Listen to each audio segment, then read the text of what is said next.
15 अगस्त 1973 आजादी की 25वीं सालगिरह है। प्रथा के हिसाब से तत्कालीन प्रधानमंत्री इंदिरा गांधी ने लाल किले पर तिरंगा फहराया, भाषण दिया और बढ़ चली लाहौरी गेट की तरफ, जो परंपरा के लिहाज से कुछ नया था। लाहौरी गेट के पास 32 फीट गहरा कुआं खोदा गया। इंदिरा ने उसमें तांबे और स्टील से बना एक डिब्बा यानी टाइम कैप्सूल दफना दिया।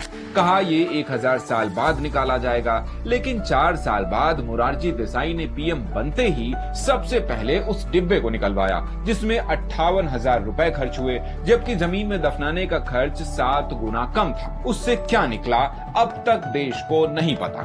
अमेरिका की आजादी की 250वीं सालगिरह पर राष्ट्रपति ट्रंप ने भी एक टाइम कैप्सूल दफनाया है।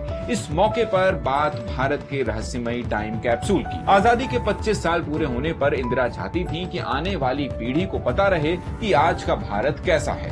यहीं से तय हुआ कि टाइम कैप्सूल दफनाया जाएगा। Indian council of historical research यानी ICHR को इससे जुड़े दस्तावेज तैयार करने की जिम्मेदारी मिली। ICHR ने इतिहासी दस्तावेज तैयार करने का काम मद्रास क्रिश्चियन कॉलेज में इतिहास के प्रोफेसर S कृष्ण स्वामी को सौंपा। प्रोफेसर कृष्ण स्वामी ने दस्तावेज बनाने के बाद उसकी एक कॉपी उस दौर के जाने माने इतिहासकार और तमिलनाडु के आर्काइव्स कमिश्नर T बद्रीनाथ को भेजी। यहीं से विवाद खड़ा हो गया। बद्रीनाथ मसौदा पढ़ते ही भड़क गए। उनका मानना था कि ऐतिहासिक तथ्यों को गलत ढंग से पेश किया जा रहा है। आरोप लगा कि इंदिरा कैप्सूल के जरिए खुद की और अपने परिवार की वाहवाही कराना चाहती हैं। बावजूद इसके प्रोजेक्ट नहीं रुका।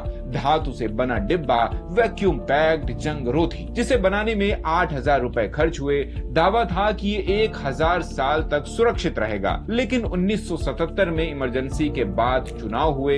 इंदिरा हारी, मोरारजी पीएम बने। मोरारजी ने चुनाव में वादा किया था कि सत्ता मिली तो सच्चाई सामने लाएंगे। नवंबर 1977 के आखिर में टाइम कैप्सूल की जांच के लिए एक संसदीय समिति बनी। 8 दिसंबर 1977 में कड़ी सुरक्षा के बीच खुदाई कर कैप्सूल निकाला गया। रिपोर्ट्स के मुताबिक मोरारजी और कुछ मंत्रियों ने कैप्सूल में रखे गए दस्तावेज देखे। टाइम कैप्सूल समिति के अध्यक्ष यज्ञदत्त शर्मा ने घोषणा की थी कि 20 दिसंबर 1977 को इन्हें संसद में पेश किया जाएगा, लेकिन ऐसा कुछ नहीं हुआ। दस्तावेज संसद की लाइब्रेरी में रख दिए गए, लेकिन उनमें क्या लिखा था जनता को आज तक नहीं बताया गया। 12 साल बाद 16 दिसंबर 2024 को वित्त मंत्री निर्मला सीतारमण ने राज्यसभा में ये मुद्दा उठाया। उन्होंने कहा कि दस्तावेजों में अटल बिहारी वाजपेयी को उग्रवादी बताया गया था।